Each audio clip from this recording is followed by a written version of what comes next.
জ্যোতিবাবুর ১১১তম জন্মজয়ন্তী পালন হলো আজ ফরাক্কায়। আজ পশ্চিমবঙ্গ প্রদেশের কাছে এক বিশেষ দিন।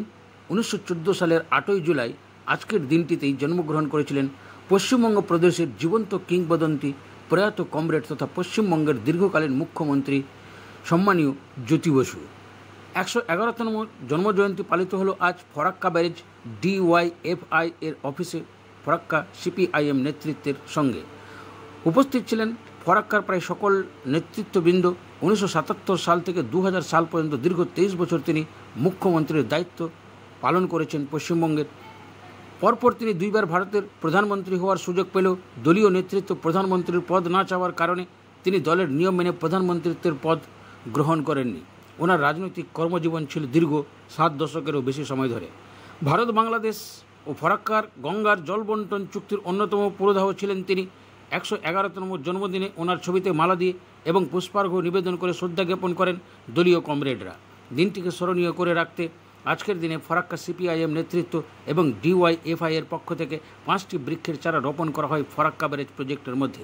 ওনার জন্মদিনকে কেন্দ্র করে উপস্থিত নেতৃত্বরা নিজেদের বক্তব্য রাখেন এবং আগামী দিনে অসমাপ্ত কাজগুলি সমাপ্ত করার আবেদন জানান দলীয় কর্মীদের কাছে। এ বিষয়ে জেলা নেতৃত্ব মুজাফফর হোসেন কি জানালেন সরাসরি দেখাবো আপনাদের আমাদের চ্যানেলে। দেখতে থাকুন আপনার এলাকার লোকাল চ্যানেল ভাবধারাতে। আপনাদের সাথে আমি সুভাষ। জ্যোতি বসু জন্মদিন পালন করা হচ্ছে।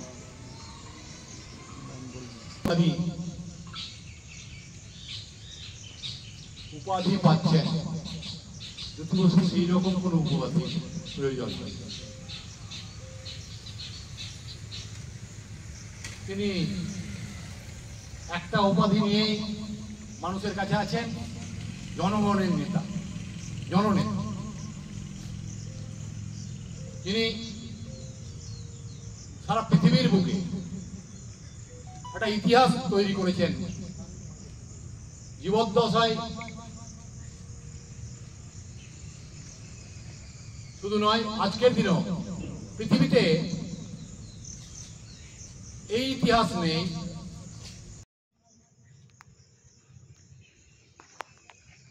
শুধু নয় আজকের দিনেও পৃথিবীতে এই ইতিহাস নেই একটা গণতান্ত্রিক রাষ্ট্রে কোনো একটা অঙ্গরাজ্য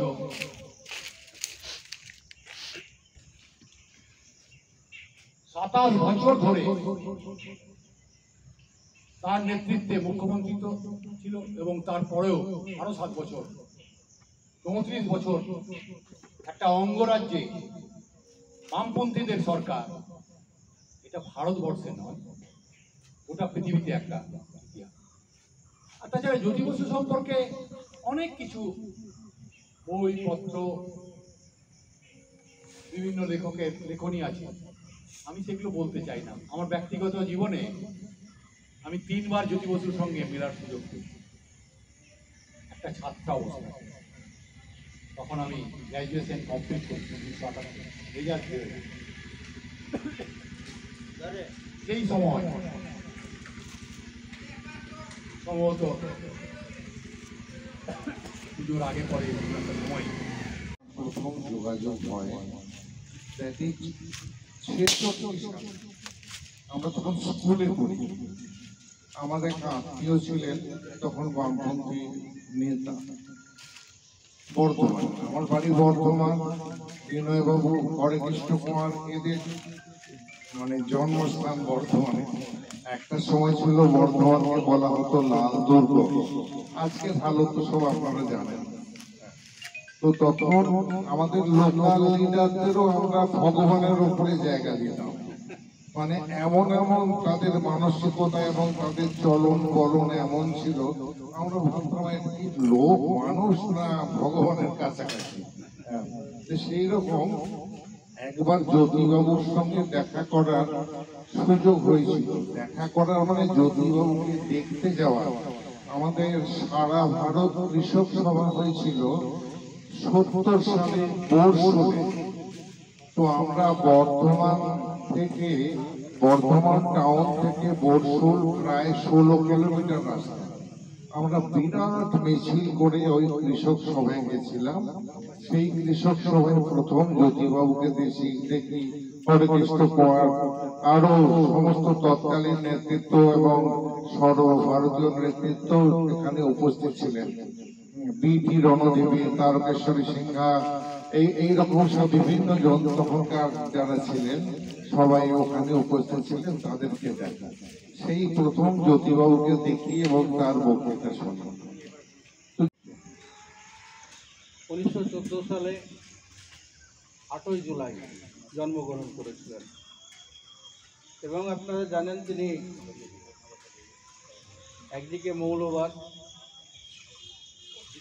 অপরদিকে পুঁজিবাদের বিরুদ্ধে আপসহীন সংগ্রাম করেছেন এবং আমাদের পার্টি শুধু না, পশ্চিম বাংলা যে উন্নয়নের ধারা তার নেতৃত্বে হয়েছে এবং আজকের দিনে তাকে স্মরণ করা,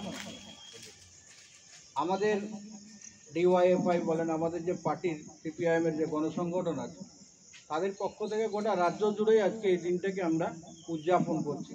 শুধু স্মরণ করা না, তার যে অসম্পূর্ণ কাজ যেগুলো আছে সেগুলোকে আমাদের আজকে, যেমন আমাদের ফারাক্কাতে আমরা কর্মসূচি নিয়েছিলাম আমাদের গণসংগঠন সিআইটুর পক্ষ থেকে, আজকে বিকেলে একটা আলোচনা সভা হওয়ার কথা, কিন্তু যে জায়গায় আমরা করব দেখেছেন যে এই বৃষ্টির কারণে সেখানে করা যাচ্ছে না। যে ডিওয়াইএফআই এর পক্ষ থেকে আজকে বৃক্ষরোপণের কর্মসূচি হচ্ছে।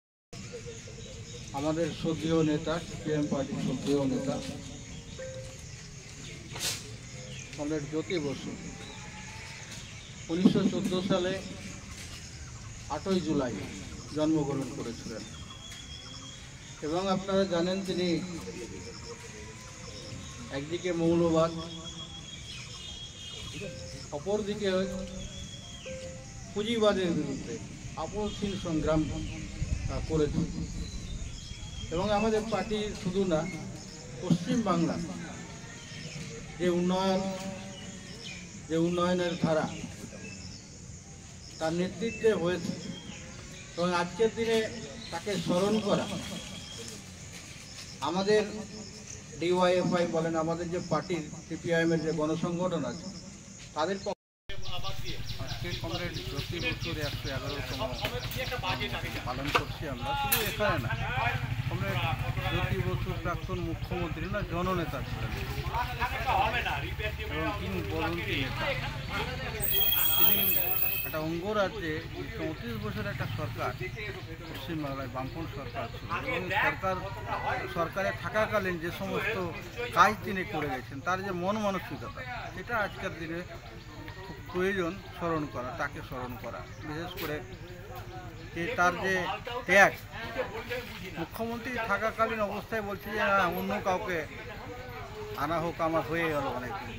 তারপর যে তার যে কাজ, সাধারণ মানুষ, গরিব মানুষ, বেকার যুবক, ছাত্র, শিক্ষক, তারপর হচ্ছে কর্মচারী যারা আছে, তাদের জন্য যে কথা, যে ভাবনা তার যে ছিল, সেটাকে অবশ্যই আজকের দিনে স্মরণ করা দরকার। বিশেষ করে দেখুন যে সরকারি কর্মচারী যারা, তাকে তো অনেকে অন্যরকমভাবে, কিন্তু তিনিই বলেছিলেন যে তুমি আমার চাকর বাকর না, তুমি সরকারি কর্মচারী, তোমার সম্মান মর্যাদা আছে। ফলে কমরেড জ্যোতি বসু মুখ্যমন্ত্রী হওয়ার পর সরকারি কর্মচারী তারাও মর্যাদার জায়গায় যাচ্ছে। শুধু কর্মচারী না, বেকার যুব থেকে শুরু করে ছাত্র, যুব, শিক্ষা, স্বাস্থ্য, এই যে যা প্রয়োজন মানুষের দৈনন্দিন জীবনে যা প্রয়োজন, সেটার জন্য যেমন করেছেন, তেমন মানুষের মধ্যে কোনো ভেদাভেদ না, আমরা মানুষ, এটা তিনি মানুষকে বোঝাতে চেয়েছেন এবং দেশের মধ্যে তিনি একমাত্র একজন মুখ্যমন্ত্রী ছিলেন যা বরাবরই আলোচনার জায়গায় থাকতেন, কাজের মধ্য দিয়ে, নিষ্ঠার মধ্য দিয়ে, সততার মধ্য দিয়ে।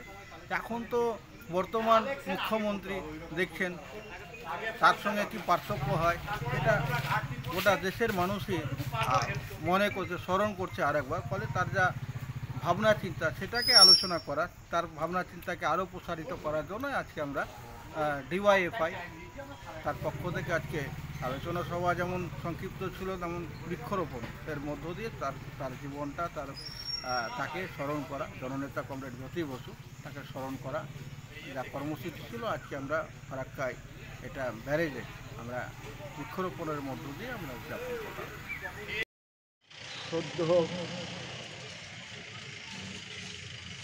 প্রয়াত আমাদের জননেতা, আমাদের অভিভাবক কমরেড জ্যোতি বসুর জন্মদিনের এই সংক্ষিপ্ত ছোট অনুষ্ঠানে উপস্থিত হয়ে আমার ব্যক্তিগতভাবে এবং আমার সংগঠনগতভাবে ফারাক্কা ব্যারেজ পেনশনার্স অ্যাসোসিয়েশনের পক্ষ থেকে তার প্রতি আমাদের প্রাণবন্ত শ্রদ্ধা নিবেদন করছি, লাল সালাম জানাচ্ছি। বন্ধুরা, আজকে আমরা যারা ফারাক্কা ব্যারেজে এই মুহূর্তে আছি তারা হয়তো অনেকেই ওই ফারাক্কা ব্যারেজে অতীত ইতিহাস যেমন কিছু তুলে ধরল দিদি, ঠিক এইরকমই ভাবে জ্যোতিবাবুর সঙ্গে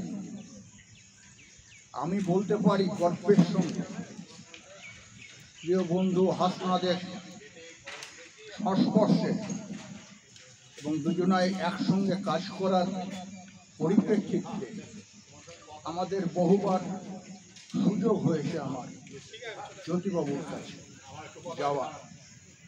জ্যোতিবাবু এখানে প্রথম এসেছিলেন 1978 সালে ডিওয়াইএফের জেলা সম্মেলন। তখন আমরা খোলাখুলি করতে পারতাম না, এত সিকিউরিটির প্রশ্ন ছিল না।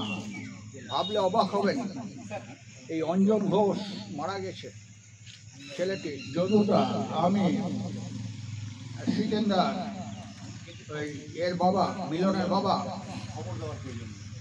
এরা এই গেস্ট হাউসে আসার পর সিকিউরিটির দায়িত্ব পালন করতাম। সারা রাত জেগে সিঁড়ির উপরে বসে আমরা এই দায়িত্ব পালন করতাম।